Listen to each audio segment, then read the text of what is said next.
Welcome to the weekly roundup on SA Football TV. It's Division 3, Darcy. It certainly is, and a big one to start the way. Top two sides last week fought it out there at Brighton Oval, but it was Brighton were way too good. 14-12, 96 to 9-8, 62. And now you've got male mates, so don't be shy. No, as David Kennell, mild mannered sort of person, gets his point across, but apparently he tore them to shreds. Three-quarter time, the score was 12-11 to 4-5, and they probably needed the rocket. 2 points, all pass kick. The third quarter is 2 points, and Angel kicked 6 for the whole day. Obviously didn't get anywhere near him that third quarter, so Kennell, as he should, mate, gave him a bit of a spray. Still, big win there to Brighton Bombers. They were very good all day. So as you said, Angel did kick 6 and was named best. For Brighton, interesting to see Jackie Juniper in the mix now as well, a former Fremantle listed player, big raking long left foot, kicked 4. Kennedy was named their best with Ray, so they keep kicking 14 goals every week, Brighton, and their opponents don't. So as you'd expect, they're undefeated on top, aren't they? They certainly are the only undefeated team now. They are. They were very shattered boys after that. Obviously, Flinders Park are one of the favourites. I must say Flinders Park are the favourites, but certainly that didn't show on the weekend. Yes. Smosh West Lakes can't take a trick. They won a Div 7 reserve premiership a couple of years ago. They put all their eggs in that basket, and I questioned it at the time, and since then they haven't won a game of senior A-grade footy, and I think maybe sometimes you need to just focus on the top team and then let the rest take care of itself. Yeah, the worst to be relegated and relegated again 2 years in a row because just trying hard to keep players after that and all sorts. So no point having a D-grade win if your A-grade's not. Correct. Golden Grove 2014 134. They've smoked them. Smosh West Lakes 4-6-30. For Golden Grove, Gunning kicked 7 and a host of players kicked 3. Pittman, Bamford were their best players. And Parham, all were individuals for Smosh West Lakes, just the 4 of them with Gates, Beacom, Harper, Olgate, Quain and Madden in the best players. I'll name all the best players because there's not much to mention the goals. We're following this one closely during the live call because they're putting up the scores all day, and it was Westminster shot out the blocks against Seaton. They're up by 5 goals, 4-1 straight goal at quarter time at Pedlar Reserve. But they found a way, Seaton. They came from behind and they won 12 goals 13 to 12 goals 11, a 2-point win. Regari kicked 4, Harris kicked 2, the rest were singles, whilst Miller and Gates were their best.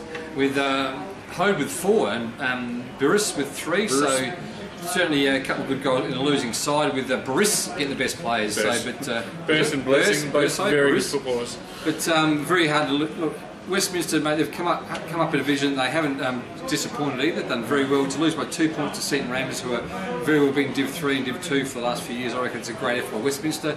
They're very hard to beat Seaton Ramblers. I'd suggest Westminster will play finals, and obviously there's a team sitting in the 5 that'll drop out. They won't like to hear that, but more than happy to be proved wrong. I don't think Westminster have played Smosh West Lakes yet, and again they unfortunately look like easy beats. So we'll move on to the category, and I've got some mail on this one. I spoke to some Walkerville people today. Walkerville 17-21-22, Mitcham 16-8, 104. Look, Mitcham will be sort of behind all day. The scoreboard might even flatter them. It's 37 scoring shots to 24, so probably the depth is where they struggle a bit. Jeff Hardy, not the wrestler from the Hardy Boys, delete.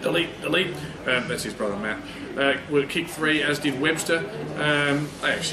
They'll feature in our awards later on because you've got to feel a little bit for Mitcham. Whilst Johnny Mason was their best player. So I mean, Mitcham are 0-6. They'll look forward to playing Smosh West Lakes, and I think they'll probably beat them. For Walkies, mate? Yeah, we've got Frome with 6 and Wallace with 4. Then that spread around a bit after that. Then best players was Kelson and From obviously with his 6 goals. Dusty From has returned from country footy duties. He's a small forward, elusive small forward, very honest and good accurate kick as well. So well done to the Dust Man. And our last game of the round? Yeah, so that was the Portland and Plimpton. The iPad here is just... Portland 10-13, 73. Plimpton, a very accurate Plimpton, 17 goals, 5, 107.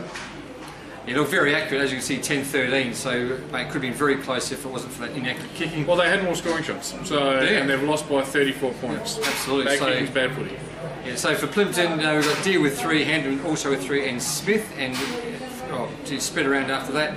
Then the best players was Tan and Pegararo, Johnny Pegararo, their captain. I saw him interviewed on SA Football and TV last week. Of course, the son of Gino, the gin pig.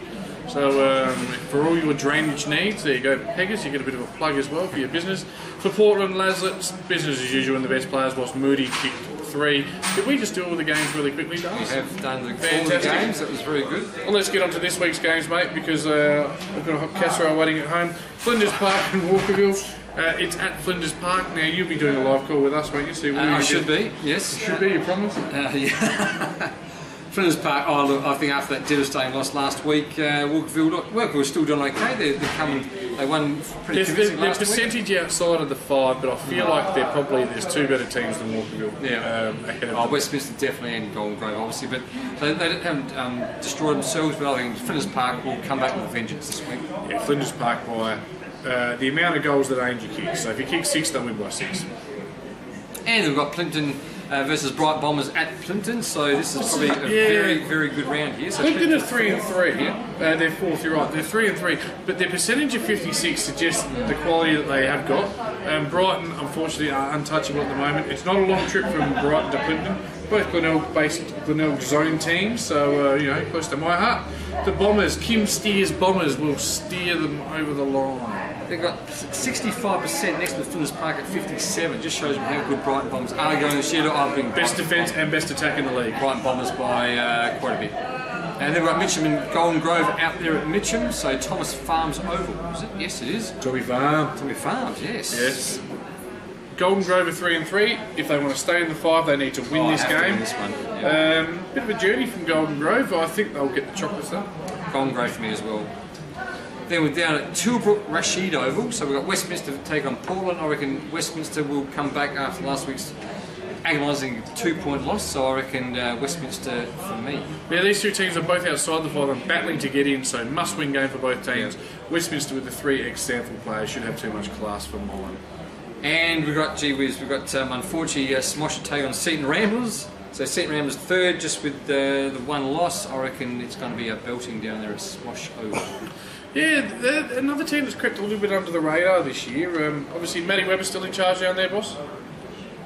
No, he's he could be in another planet right now. We assume Matty Webber's still in charge. And he's still. Hey, boss, is Matty? I think he is. Seaton Rambler's sitting 5 and 1. So he's built that team from a club that hadn't won. I think it's a couple of years ago. They didn't win any of their first 12 or 13 games. He's stuck with it, and he's a development coach, former Port under 18 coach. And that's probably what that club needed. Doing a great job. They're 5 and 1, and they'll beat Smosh by 10 goals. 20. Hey, Darcy, that's Div 3 done and dusted. See you in Div 2, mate. Catch you later.